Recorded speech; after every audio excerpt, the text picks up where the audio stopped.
Hi అండి, అందరూ ఎలా ఉన్నారు? బాగున్నారా? నేనైతే బాగున్నానండి. చూడండి ఎక్కడున్నాను, పెసర పొలం దగ్గరికి అయితే వచ్చున్నానండి. మీకు ఇంతకుముందు అనున్నాను కదా, పెసర పొలం అయితే కొట్టేసి సొద్దు అయితే చల్లాలని ఆ పొద్దు అయితే నీళ్ళు అయితే కట్టానండి. కాకపోతే ఏమైందంటే అవి ఆరాలి కదా, ఆరాలనేసి 2 రోజులు అలా ఉంచి 3వ రోజు కొడదాం అనుకునేసరికి పెద్ద వాన అయితే వచ్చేసింది. దానివల్ల మళ్ళీ అది 4-5 రోజుల దాకా అయితే ఆరలేదండి. దాంతో చుట్టుపక్కల అన్ని పొలాలలో మొలకలు వచ్చాయి. మొలకలు రావడం వల్ల వాళ్ళు దావు ఇవ్వాల కొట్టుకోవడానికి, చెట్లు పోతాయి, సొద్ద పొలం అంతా పాడైపోతుంది, మళ్ళీ మాకు ఎలా వస్తుంది అనేసి దావు ఇవ్వకుండా ఆఫ్ చేశారా. దానివల్ల అయితే సొద్ద వేయడానికి కుదరలేదండి.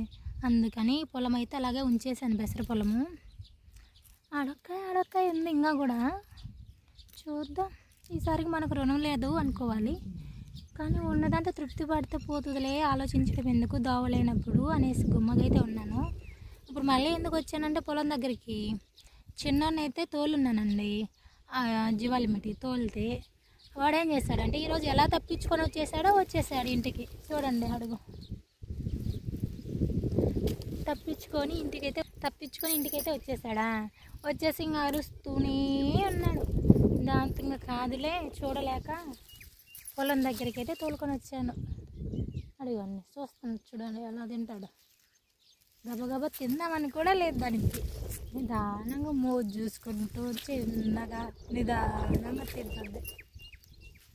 చాలా రోజులు అయిపోయింది కదా బుడ్డోడితో వీడియో పెట్టి, అందుకోసం వచ్చాడు ఈరోజు మళ్ళీ ఇంటికి. ఇంకొక విషయం చెప్పనా, నాకైతే ఒకటి అనిపిస్తుందండి, ఇది నిజమెంత అబద్ధమైతే నాకు తెలీదు, కానీ వాస్తవమే నిజంగానే. మీకు నచ్చిన వాళ్ళు ఏం చేసినా రైటా, మీకు నచ్చిన వాళ్ళు ఏం చేయకపోయినా వాళ్ళని తప్పు పడుతూ ఉన్నారు. అది ఎంతవరకు కరెక్ట్ చెప్పండి? మీకు నచ్చితే ఓకే, మీకు నచ్చింది మీరు ఉండండి, మాట్లాడుకోండి, పెట్టుకోండి, ఏదైనా చేసుకోండి. అలానే నచ్చని వ్యక్తిని దూషించడం, తప్పుగా మాట్లాడడం ఎంతవరకు కరెక్ట్ చెప్పండి? అంతే కదా, నిజమా కదా చెప్పండి మీరే. మీకు నచ్చితే నచ్చినట్టే ఉండండి, నచ్చకపోతే దూరంగానే ఉండండి. అంతేగాని వాళ్ళని అనే హక్కు ఎవరికి ఉండదు కదా అసలు. వాళ్ళని అనే హక్కు మీకు ఎలా వస్తుంది? నిజమా కాదా?